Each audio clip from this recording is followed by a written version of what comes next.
Engine 1.5, performance kau dapat. Kan? Feeling driving pun kau dapat.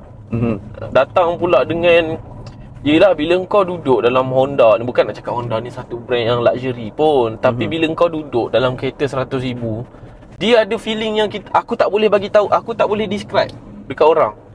Kena rasa sendiri. Dia sebelum, bagi aku kan, macam Honda punya brand ni, dia sebelum kau nak pergi for hire punya model atau brand macam Merc ke BMW ke Conti senang cerita Conti, aku rasa the best brand is Honda. Dia macam transit dulu kat Honda. Transit dulu kat Honda. Sebab kalau kat Honda pun sakit nak bayar installment, apatah lagi Conti dengan dia punya resale value-nya lagi. Betul apa kau cakap. Sebab kalau tengok balik aku punya perjalanan lah sebelum beli Mercedes pun, aku sebenarnya dah pakai kereta jemput dah.